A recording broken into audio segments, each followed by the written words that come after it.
Break the chain महाकर्फ्यू के पहले दिन ही एक शख्स का नो पार्किंग में गाड़ी खड़ी करने और मास्क न लगाने को लेकर चालान काटा तो वो आग बबूला हो गया। इतना ही नहीं, वो पुलिसकर्मियों को गालियां तक देने लगा। हालांकि अब आरोपी और पुलिसकर्मियों के बीच तीखी बहस का वीडियो तेजी से वायरल हो गया है, जिसमें दिखा कि मुंबई के मुलुंड इलाके में नो पार्किंग में वाहन खड़ा करने और मास्क न लगाने को लेकर चालान काटा गया तो आरोपी ट्रैफिक पुलिस वालों से उलझ पड़ा। मास्क नहीं लगाना, घूमेगा ना मोबाइल फेंक देगा, समझा क्या? तो क्या करने का करो, प्यार मोहब्बत से बोल रहा है, मतलब समझ जाने का। तो क्या करने का करो भाई। तुम्हारा ड्यूटी ये नहीं है। तुम्हारा ड्यूटी पूरे रास्ते में घुमा क्या तुम?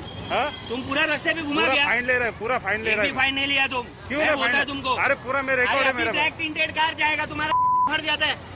अरे भाई फोटो निकाल सकते हैं, तुम्हारे में ताकत है क्या? है ना ताकत है। इस दौरान आसपास के लोग भड़के शख्स को समझाते रहे, लेकिन वो चुप नहीं हुआ और मास्क न लगाने की बात बार बार कहता रहा। अरे ये लोग क्या करेगा? वर्दी पहन लिया मतलब क्या भाई हो गया तुम? बहुत बड़ा तुम गवर्नमेंट का सर्वेंट है?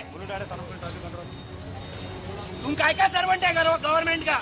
भाई मास्क लगाओ, मास्क लगाओ ना भाई, मास्क लगाओ ना। नहीं लगाएगा मास्क। पुलिस के मुताबिक विवाद तब शुरू हुआ जब दो कांस्टेबल आरआरटी रोड पर ड्यूटी पर तैनात थे। इस दौरान उन्हें एक वाहन नो पार्किंग जोन में खड़ा दिखा तो उस पर कार्रवाई करते हुए जतिन नाम के शख्स पर जुर्माना लगाया गया। इसके बाद बगैर मास्क आए जतिन ट्रैफिक पुलिस कर्मियों के साथ उलझ गया।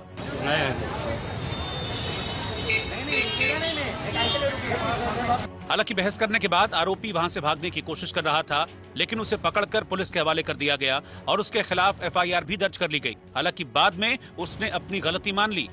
आज जो घटना बनी मुलुंड आरआरटी रोड पे, मैंने पुलिस के ट्रैफिक सर के साथ जो आज बदसलूकी की उसके लिए मैं माफी मांगता हूं। और जो पुलिस, मुंबई पुलिस आज जो फ्रंट लाइन में काम कर रही है, मैं उनको सैल्यूट करता हूं।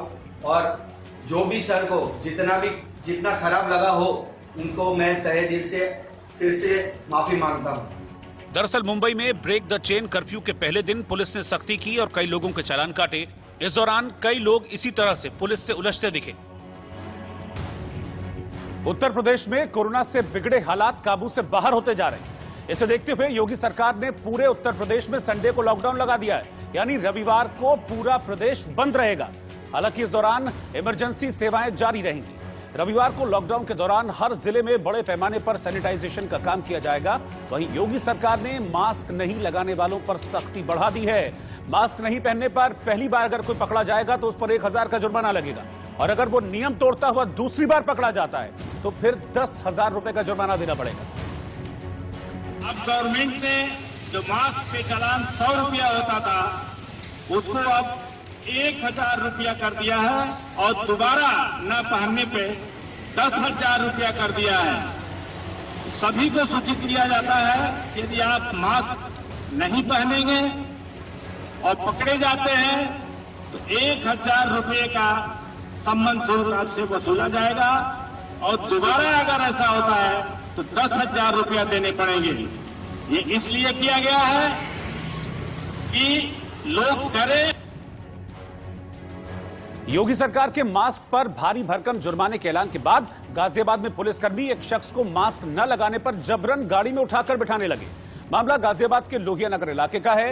मास्क न पहनने वाले लड़के का चालान काटने पर बीच सड़क बखेड़ा खड़ा हो गया। आरोप है कि लड़के ने मास्क नहीं पहनने पर हुए चालान के बाद हंगामा किया और चालान की कॉपी तक फाड़ दी। इसके बाद पुलिसकर्मियों ने उसे उठाया और गाड़ी में डाल दिया और फिर थाने ले गए।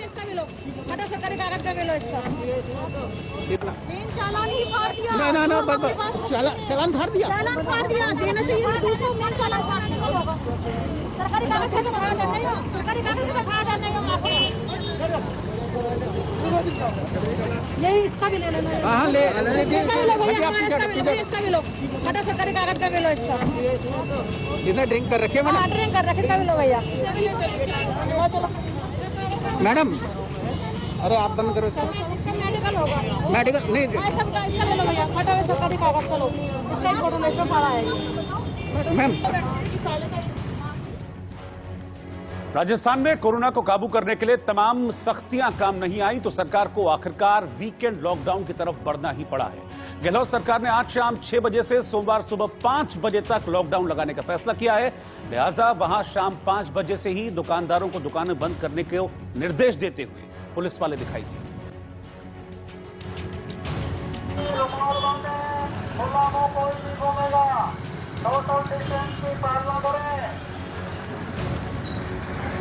कल से 5:30 बजे सभी दुकानदार भाई अपनी दुकान बना देंगे। यदि इसकी उल्लंघना करता है कोई दुकानदार 10,000 रुपए जुर्माना, साथ में कानूनी कार्रवाई अमल में लाई जाएगी।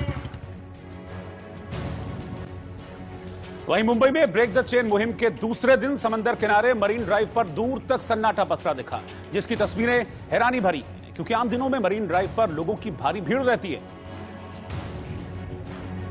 लगातार बढ़ रहा है, उसकी चेन को रोकने के लिए महाराष्ट्र में ब्रेक द चेन नाम का नया नियम बनाया गया ताकि किसी भी तरीके से लोग घर से बाहर ना निकले, भीड़ इकट्ठा ना हो, ताकि इस चेन को तोड़ा जाए। हम इस वक्त तस्वीरें आपको दिखा रहे हैं मुंबई के प्रसिद्ध मरीन ड्राइव की। यह मरीन ड्राइव अपने आप में एक बहुत प्रसिद्ध जगह है, देश विदेश से खास लोग यहाँ पर आते हैं इस देखने के लिए, क्योंकि इसे एक अलग नाम दिया गया है जो क्वीन नेकलेस नाम से जाना जाता है। यार इसीलिए रात का जो दृश्य होता है काफी अद्भुत होता है, बहुत अच्छा होता है। और शाम का समय आप जो इस वक्त हमसे दिखा रहा हूँ आपको, इस वक्त भारी संख्या में लोग यहाँ पर बैठने आते हैं, चहलकदमी करने आते हैं, लोग यहाँ पर दौड़ते हैं। लेकिन आज का दृश्य आपको देख के लगेगा कि पूरी तरीके से यह मरीन ड्राइव खाली पड़ा हुआ है, क्योंकि कहीं पर भी कोई आपको दिखाई नहीं पड़ रहा है, क्योंकि चौतरफा पूरी तरीके से पुलिस ने घेराबंदी कर रखी है, किसी को भी यहाँ पर आने की अनुमति नहीं है। लगातार यहाँ पर पुलिस की घेराबंदी है, हर जगह पुलिस की गाड़ियां दौड़ रही हैं, पुलिस की जो पेट्रोलिंग चीजें हैं वो दौड़ रही है, ताकि किसी भी तरीके से कोई यहाँ पर ना आ पावे। अगर कोई गाड़ी यहाँ पर रुक रही है, कोई अगर आ रहा है तो उसको तत्काल प्रभाव से हटाया जा रहा है, और नहीं कोई जा रहा है तत्काल उसे फाइन मारा जा रहा है। यह एक अच्छी व्यवस्था की गई है, कह सकते हैं कि मरीन ड्राइव एक ऐसा जगह जहाँ पर हजारों की संख्या में लोग यहाँ पर इकट्ठा हो जाते हैं और कंट्रोल करना काफी भारी पड़ जाता है। लेकिन आप देख सकते हैं कि इस वक्त पूरा मरीन ड्राइव इलाका पूरी तरीके से एकदम सन्नाटे में है, खाली पड़ा हुआ है। और वजह यही है कि जरूरत भी है इसी तरीके से खाली अगर रहे तो जरूर इस कोरोना के जो चेन लगातार बढ़ रही है उससे निजात पा सकते हैं। लेकिन एक दृश्य आप देख रहे हैं जो यह मरीन ड्राइव का कि एक तरफ पूरा खाली पड़ा हुआ है, यानी यहाँ पर लोग नहीं आए हुए हैं क्योंकि यहाँ पुलिस की सख्ती है। वहीं दूसरी तरफ ट्रेनों की बात कर लें, कुछ ऐसे सब्जी मार्केट की बात कर लें, रोड पे गाड़ियों की बात कर लें, वहां पर ट्रैफिक भारी लग रही है, लोगों की भीड़ काफी आ रही है ट्रेनों में, बसों में। आखिरकार वह कहां लोग आ रहे हैं, कहां जा रहे हैं, यह एक बड़ी चिंता की बात है।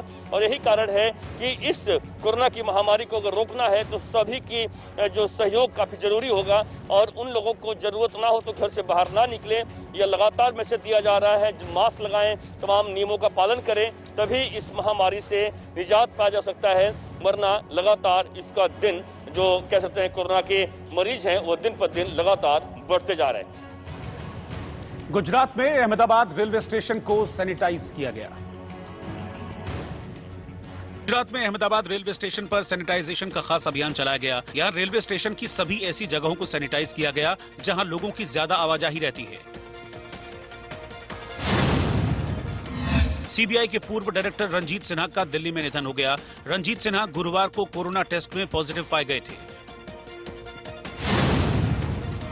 कर्नाटक के मुख्यमंत्री बीएस येदियुरप्पा एक बार फिर कोरोना पॉजिटिव हो गए हैं, उन्हें अस्पताल में भर्ती कराया गया है। कांग्रेस के वरिष्ठ नेता दिग्विजय सिंह कोरोना पॉजिटिव हो गए हैं, इसके बाद उन्होंने खुद को अपने घर में क्वारंटीन कर लिया है। कांग्रेस के प्रवक्ता रणदीप सुरजेवाला भी कोरोना वायरस से संक्रमित हो गए हैं। पूर्व केंद्रीय मंत्री और शिरोमणि अकाली दल की नेता हरसिमरत कौर बादल कोरोना वायरस से संक्रमित हो गई हैं। इस बात की जानकारी उन्होंने ट्वीट करके दी। गुजरात के विधायक जिग्नेश मेवाणी कोरोना संक्रमित हो गए। उन्होंने ट्वीट कर जानकारी दी और कहा कि जो लोग उनके संपर्क में आए हों वो अपना कोविड टेस्ट करवा लें। भारत में कोविड-19 की दूसरी लहर साल 1918 में आए स्पेनिश फ्लू की कहानी दोहराती हुई दिख रही है। मरने वालों का आंकड़ा प्रतिदिन करीब 1000 से ज्यादा हो चुका है। वहीं मरीज अस्पतालों में अपने इलाज का इंतजार कर रहे हैं। और तो और दाह संस्कार के लिए मृतकों के परिजनों को लंबा इंतजार करना पड़ रहा है। शमशान घाट फुल हुए तो देखिए कैसे पुराने लखनऊ में मौजूद गुलाला घाट के पास पार्क में शव जलाने पड़े।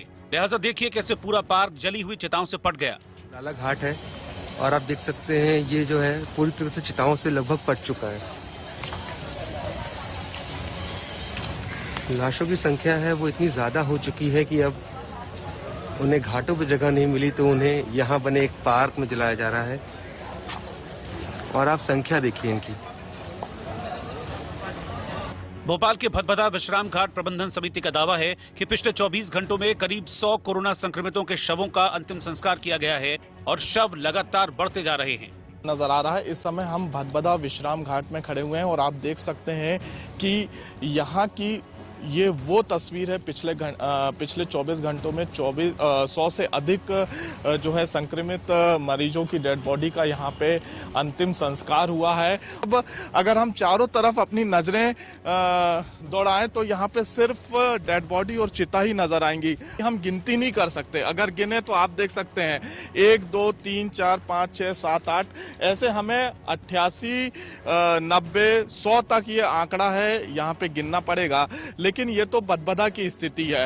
राजधानी भोपाल के अन्य विश्राम घाटों की बात की जाए, कब्रिस्तानों की बात की जाए तो वहां पे भी प्रतिदिन 50 से 70 डेड बॉडी जो है उनका अंतिम संस्कार हो रहा है। यानी शमशान घाटों में चिताएं जलनी बंद नहीं हो रही हैं। हालांकि इतनी चिताएं जलाने के लिए अब समस्या लकड़ी की सामने आ रही है। लिहाजा देखिए कैसे भदभदा विश्राम घाट पर लगातार ट्रक पर ट्रक लकड़ी उतारी जा रही है, जिसके लिए कई संगठनों ने मदद का हाथ आगे बढ़ाया है। तो बेहतर है। हम कल 8 ट्रक लकड़ी लाए थे, परसों हम लोग 6 ट्रक लकड़ी लेके आए, आज 5 ट्रक लकड़ी लेकर हम लोग आए हैं। मैं समझता हूं कि श्रमदान से बड़ा कोई दान नहीं हो सकता। हमने सभी कार्यकर्ताओं को आज श्रमदान करने का संकल्प दिलाया था। सभी हमारे कार्यकर्ता स्वयंसेवक यहाँ के ऊपर आए हैं और भदभदा विश्राम घाट में हम लकड़ी की कमी नहीं आए, इस बात की पूरी तरीके से चिंता कर रहे हैं। भोपाल में जहां शमशान फुल हैं, तो वैसा ही कुछ हाल कब्रिस्तानों का भी है। एक के बाद एक कब्रें खोदी जा रही हैं और कोविड प्रोटोकॉल से शवों को दफनाया जा रहा है। अब कर्मचारी जो हैं वो कम पड़ते हुए नजर आ रहे हैं कब्रिस्तानों में। उसके लिए जो है जेसीबी मशीन बुलवाई गई है गड्ढे करने के लिए, क्योंकि उनके हाथों में काफी छाले हो चुके हैं। और ये राजधानी भोपाल का बड़ा एक कब्रिस्तान है जदा, यहाँ पे जो है सिर्फ संक्रमित मरीजों को ही दफनाया जा रहा है। भोपाल के भदभदा विश्राम घाट की तस्वीरें जमकर वायरल हो रही हैं, जिसमें एक साथ 45 से ज्यादा चिताएं जलती हुई नजर आ रही हैं और ये जलते हुए शव सब के सब कोरोना संक्रमितों के हैं। इन तस्वीरों के हवाले से भोपाल में कोरोना की खतरनाक स्थिति भी सामने आई है, क्योंकि गुरुवार शाम को वहां एक साथ 45 शव जल रहे थे। लेकिन मध्य प्रदेश सरकार ने पहले संक्रमितों के आंकड़े छिपाए और अब मौत छिपा रही है। आज न अस्पतालों में जगह न शमशानों में। मरीजों को देखकर परिजन दर दर भटक रहे हैं और शायद यही वजह है कि शमशान खुद इस कोरोना के भयावह आंकड़ों की सच्चाई को बयां कर रहे हैं। एक आंकड़ा के मुताबिक गुरुवार को भोपाल में 112 कोरोना संक्रमितों का अंतिम संस्कार हुआ। भदभदा में 72, सुभाष नगर में 30 दाह संस्कार हुए और झदा कब्रिस्तान में 10 शवों को दफनाया गया। लेकिन सरकारी आंकड़ों में भोपाल में सिर्फ 4 मौतें दर्ज की गई, जबकि पिछले 5 दिनों में भोपाल में 356 संक्रमितों का अंतिम संस्कार हुआ है। लेकिन सरकारी आंकड़ों में इसकी संख्या सिर्फ 21 बताई गई है। ऐसे में सवाल उठता है कि शमशान घाटों में ये जो शव जल रहे हैं, जिनका दाह संस्कार किया जा रहा है, ये किसके हैं?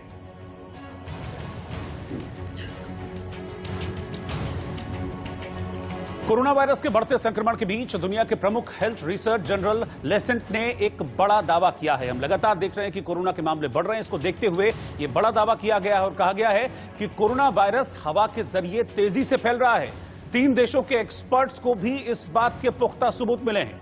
नए दावों के मुताबिक नए कार्यक्रम में एक कोरोना संक्रमित व्यक्ति शामिल हुआ और उसने 53 लोगों को संक्रमित कर दिया।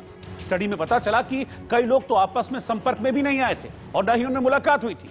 ऐसे में निश्चित तौर पर हवा से ही ये वायरस फैला, तभी ये सारे लोग कोरोना से प्रभावित हुए, कोरोना से संक्रमित हुए। रिसर्च में बताया गया है कि खुली जगहों के बजाय बंद जगहों में संक्रमण ज्यादा तेजी से फैलता है। बंद जगहों को हवादार बनाकर संक्रमण को कम किया जा सकता है। ये रिव्यू कहता है कि साइलेंट ट्रांसमिशन भी वायरस के फैलने में मददगार रहा। 40% वायरस ट्रांसमिशन ऐसे लोगों से हुआ जिनमें कोई लक्षण नहीं थे। पूरी दुनिया में इन बिना लक्षण वाले लोगों ने वायरस को फैलाया है। हालांकि एक्सपर्ट्स का कहना है कि हाथ धोते रहना अभी भी जरूरी है, लेकिन सारा फोकस इसी पर नहीं होना चाहिए, बल्कि वायरस को हवा में ही खत्म करने पर फोकस करना चाहिए। मुंबई में गीतकार पंडित किरण मिश्र का निधन हो गया। मुंबई में गीतकार पंडित किरण मिश्र का निधन हो गया। किरण मिश्र को कोरोना से पॉजिटिव होने के बाद 13 अप्रैल को अस्पताल में भर्ती कराया गया था। गुजरात में वलसाड के बाहर एम्बुलेंस में एक मरीज की मौत हो गई। परिजनों ने आरोप लगाया कि उनके मरीज को वक्त पर इलाज नहीं मिला। महाराष्ट्र के चंद्रपुर में रेमडेसिविर इंजेक्शन नहीं मिलने से लोगों को परेशानी हो रही है। यहां इस इंजेक्शन को खरीदने के लिए मेडिकल स्टोर के सामने लंबी लाइन देखी जा रही है।